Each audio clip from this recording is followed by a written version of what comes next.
Montanet, bonjour. Bonjour. Vous êtes ex-PDG d'Essilor, éditorialiste aux Échos et professeur à HEC. Retraité, oui, je suis retraité, voilà. Retraité actif. Bien actif, oui. Pouvez-vous nous indiquer quel regard vous portez sur le CICE et ses effets? Une tribune est parue récemment dans les Échos, signée par 2 dirigeants d'entreprises de transport, en appelant à préserver le CICE dans sa forme actuelle. Dans le même temps, la volonté de nombreuses entreprises de voir ce CICE transformé en baisse de charges est criante. Quel est votre point de vue?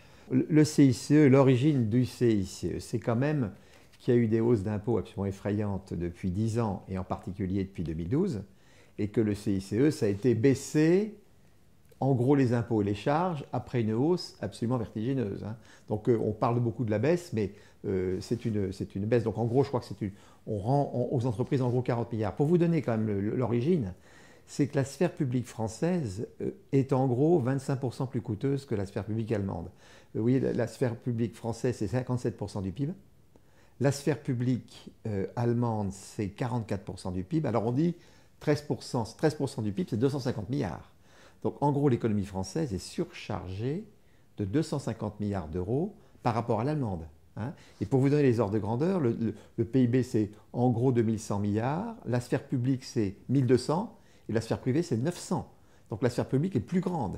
Et ça, en Allemagne, la sphère publique, pour 900, ce serait 800. Donc il y a une énorme surcharge. Et alors il y a beaucoup d'études très intéressantes qui ont été faites, notamment Rexecode, qui ont mesuré que actuellement, la surcharge des entreprises françaises par rapport aux allemandes, en charges et en impôts, c'est 150 milliards. Vous voyez, donc ce 40 milliards de baisse est à rapprocher d'une surcharge de 150 milliards sur les entreprises. Donc ça va dans la bonne direction. Alors moi, je dirais que quelqu'un qui a beaucoup tourné dans le monde entier et qui en a vu toutes les couleurs, le vrai sujet, c'est que c'est le quart du chemin à peu près. Il ne faut pas se faire d'histoire.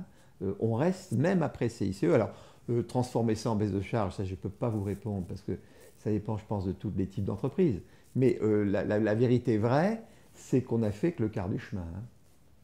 Et tant qu'on n'aura pas... La seule solution d'arriver, c'est que sur un programme d'une dizaine d'années, si vous voulez, la sphère publique maigrisse de 150 milliards, c'est un rythme de 20 milliards par an, qui est en gros le rythme que donnent tous les candidats à la présidentielle. Ils donnent 100 milliards sur 5 ans. Donc on est parti un peu sur ce rythme-là, simplement il faudra tenir 10 ans. Sur le taux d'impôt sur les sociétés qui a fait couler beaucoup d'encre ces dernières semaines, l'amendement prévoyant de réduire l'IS à 15% pour toutes les PME qui font moins de 50 millions d'euros de chiffre d'affaires, qui a été adopté le 12 octobre 2016. Dans le même temps, l'Union européenne avance pas à pas dans la mise en place d'un système commun d'impôt sur les sociétés, avec une nouvelle proposition d'assiette commune consolidée pour l'impôt. Ce projet est-il tenable, à votre avis? Et plus globalement, quel décryptage faites-vous du taux d'IS et de son impact réel sur les entreprises? Il y a un travail très intéressant qui a été fait par KPMG, je crois il y a 2 ou 3 ans, où ils sont amusés à analyser l'évolution sur 10 ans de tous les IS dans le monde entier. Alors vous savez que les grands systèmes, c'est que vous avez l'Europe, l'Asie et les États-Unis. Alors en gros, les plus élevés, c'était les États-Unis, qui avaient des taux d'impôt assez élevés. Si vous ajoutez l'impôt fédéral avec l'impôt local, on arrivait à des taux d'imposition de 35%, qui étaient les plus élevés. Après, vous aviez toute l'Europe. Alors, en gros, l'Europe était, il y a 10 ans, à des taux moyens de l'ordre de 25% sur le bénéfice. Et en gros, tout ça descend gentiment, vers les 20%. Bon. Et puis, vous avez toute l'Asie dans lesquelles les taux sont beaucoup plus bas. Les plus bas, c'est des gens comme Singapour qui sont à 10%. Bon, là, ça va dire que c'est un peu excessif. Encore que vous ayez des pays comme la Suisse qui sont à des taux extrêmement bas. Il y a des cantons suisses où on est à 10%, il faut le savoir. Donc, quand la France est partie complètement à contre-courant et est remontée à 38, c'est de la folie pure. Ce qui s'est passé, c'est de la folie pure. Bon. Alors, évidemment, le gouvernement est en train de la baisser. Alors, il le baisse pour les petites PME, très bien, parce que ça, c'est très bien.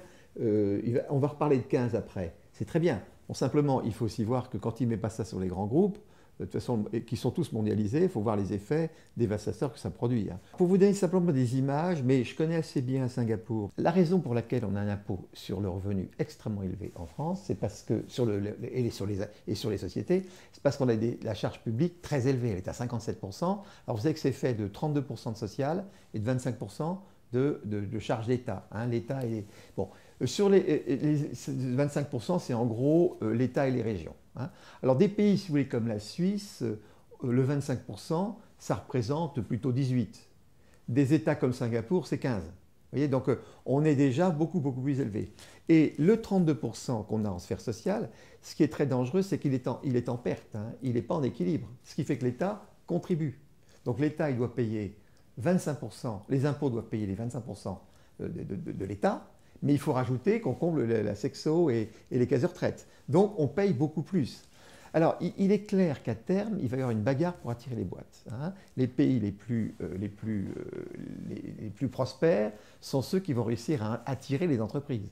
Et évidemment, le taux d'impôt sur le bénéfice, c'est une façon d'attirer les entreprises dans le monde. Il y a bien sûr le climat social, l'attitude des syndicats, la valeur des services publics, mais l'impôt sur le bénéfice est important. Et moi, je vous prédis que l'impôt sur le bénéfice va descendre, à mon avis, entre 15 et 17%. Et je vais vous dire, vous allez tout de suite comprendre pourquoi. Les Suisses, qu'est-ce qu'ils font? Les Suisses, ils vont aller vers un seul impôt, ils vont aller vers 3 impôts, un IS, un IR et une TVA. Et ils vont viser le même chiffre pour les 3. Donc vous imaginez la simplification. Vous n'avez plus que 3 impôts au lieu de 256 ici, et vous n'avez plus qu'un chiffre, tout va être flat. Vous n'aurez plus les systèmes incompréhensibles de progressivité. Quand vous faites le calcul, ils ont une sphère publique de 20% du PIB. D'accord? Bon, la TVA, c'est sur la consommation qui est 60% du PIB. Les salaires, c'est 60% du PIB. Et les impôts avant impôts, les résultats des entreprises, c'est 20%. Si je fais 60% plus 60% plus 20%, ça fait 1,4. D'accord?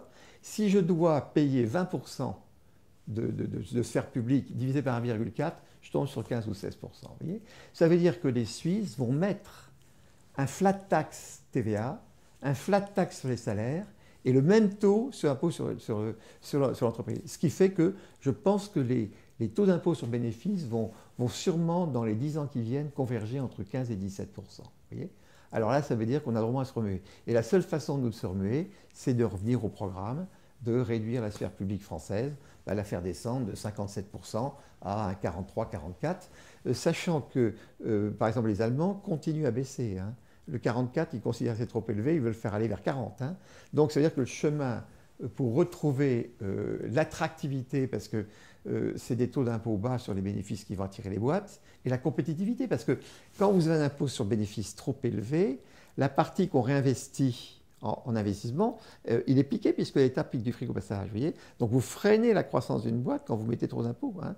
Donc le vrai travail, il est très simple, c'est un gros travail sur la sphère publique, hein. Des tas de pays ont réussi à baisser de 12% la part de la sphère publique, le Canada, la Nouvelle-Zélande, et quand vous regardez maintenant les classements mondiaux des meilleurs PIB par tête et des pays qui croissent, vous retrouvez tous ceux qui ont fait des efforts. Vous les retrouvez tous. Donc ça veut dire que c'est tout à fait une réforme. Alors ça veut dire que ça tangue un petit peu, hein, mais ce n'est pas du tout la fin du monde, hein. C'est des réflexes à changer à la fois du côté de la sphère privée et de la sphère publique, hein.